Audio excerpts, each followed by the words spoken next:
Welcome to Hank's True Barbecue. So today we're gonna cook up some Presa Iberica in my reverse flow offset smoker. It's gonna be good.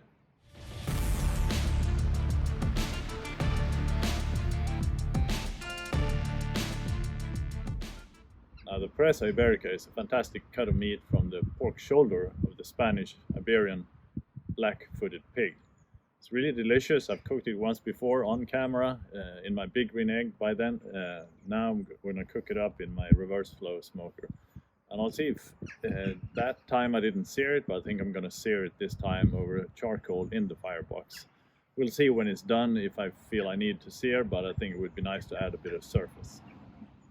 Now the interesting thing about this cut is it's like I usually talk in my barbecue classes about meat from the rear half of the cow versus the front half of the cow, because they're quite different. Typically you have steaks in the back and shoulder and brisket cuts from the front quarter, and they need more time because they contain more fat and more connective tissue, and that connective tissue needs to render down, basically turning the collagen into gelatin.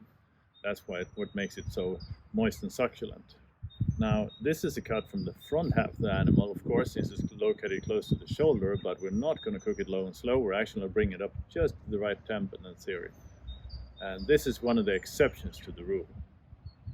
Anyhow, let's fire this thing up. Okay, so here's the cut of meat. As you can see, it looks really nice. There's some fat on it. I'm going to leave it on, actually. Last time I trimmed it, but I want all that flavor and goodness.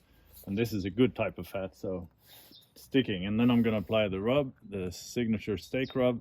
It's really a killer. I tried to come up with some other option, but I think this is a superb match. So I did dry brine this 1 teaspoon per kilo of table salt yesterday, so it's all ready to go. I'm just going to apply some rub. We're going to let it sit for an hour or two and then fire up the smoker. So this is a lot of coffee, chipotle chili, good stuff. Get a good layer on there, good coating in the underside. Now looking at this cut of beef, you can actually see the muscle fibers. For the most part they're running lengthwise, which makes it easy to slice. I'm going to slice that direction. That's looking good. Just going to top it up a bit. Now we're going to smoke this one with oak wood, my preferred go-to for offset smokers.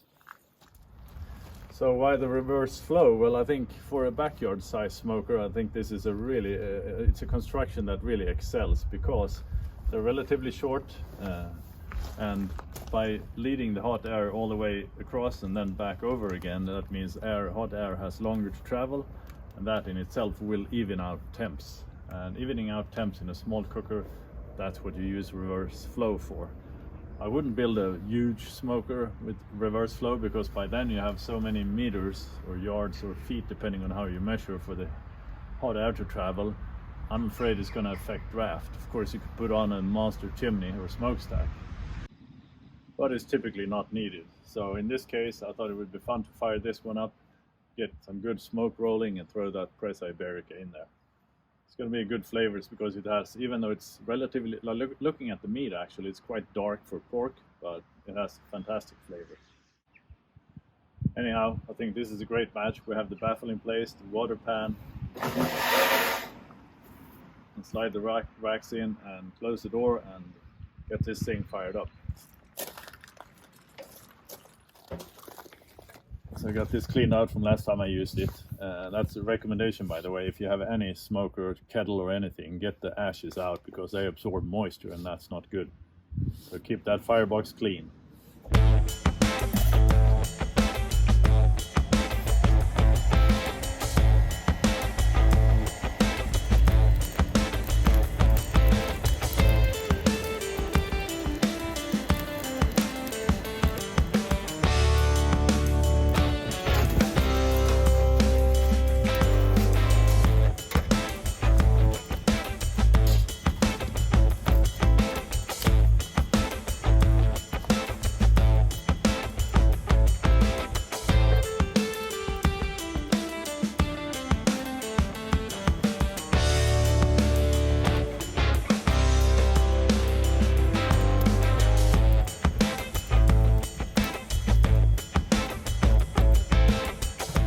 So the smoke hasn't cleared up yet and we're still not up to temp.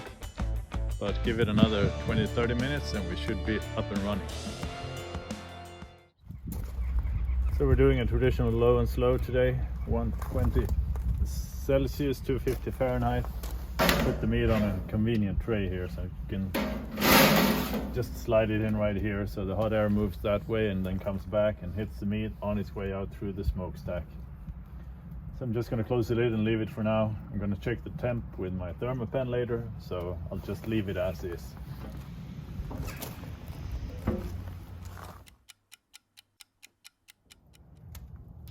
So temp is dropping a bit, time to add a few more splits to the fire.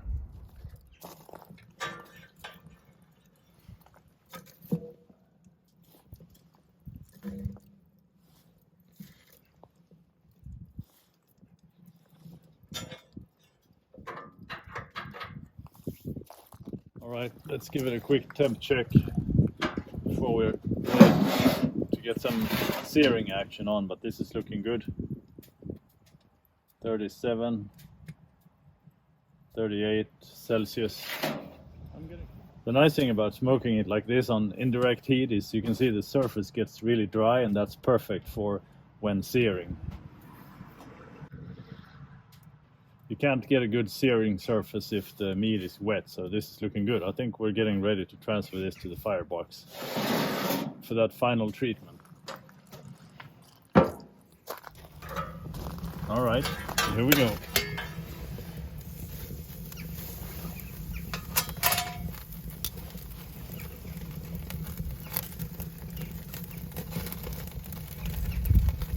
Now that fat's gonna start burning, so I'm gonna flip off it on this one.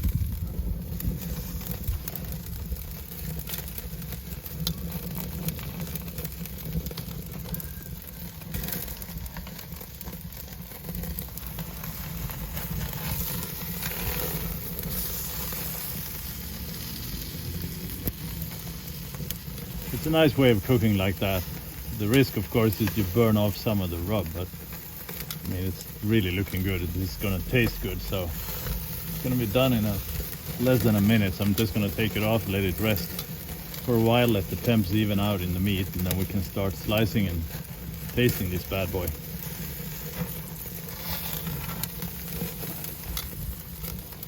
So I'm measuring 50 degrees Celsius right in the middle, but carryover heat is going to bring it up, so I'm going to take it out now. Oh man, that's looking good. Let's get this one on the plate. I'm going to leave it here for rest, and then we should be ready to taste it. So while the meat is resting, I thought I'd tell you how I'm going to serve it. Serving suggestions. I'm going to keep it clean, so just the meat, but I'm going to add blue cheese. Crumbled blue cheese on top, I think it's just fantastic. The reason is that it adds a lot of umami. I usually recommend that for beef ribs. If you haven't tried it already, go ahead and do so. Anyhow, we're going to try this with the pork.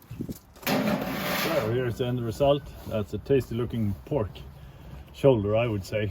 Really good, so I'm going to slice it up and get the blue cheese on there. So to slice it up, I'm going to use my brisket slicer.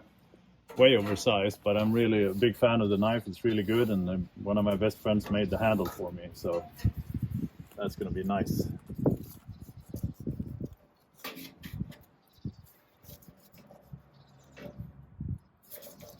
It smells good over here.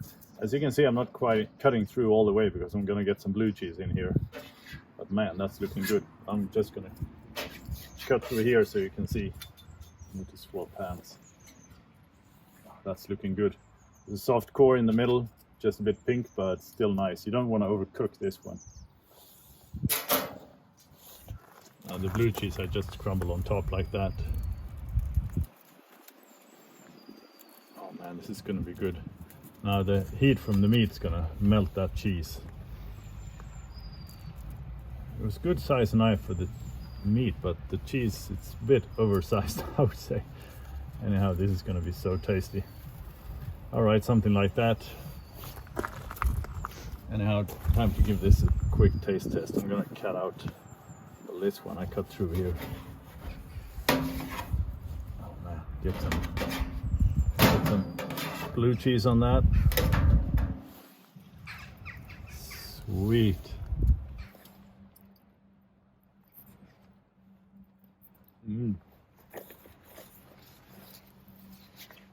Oh, that's good.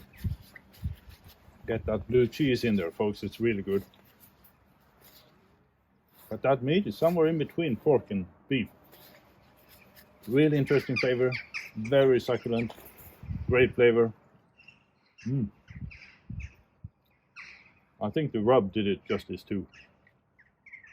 If you want, you can check that out. It's available on Amazon. If you want to see more of the smokers I built, head on over to thanks2barbecue.com. Man, I'm gonna have another one. So that was me cooking up some Presa Iberico in my reverse flow offset smoker. I like the smoker because it has even temps, even though it's a small one, or specifically because it's a small one. Nice to manage, easy to run on oak wood, which is my preferred go-to choice for offset smokers. Anyhow, that was super tasty. If you can find that cut, go ahead and try it. You're gonna love it. All right, see you next episode.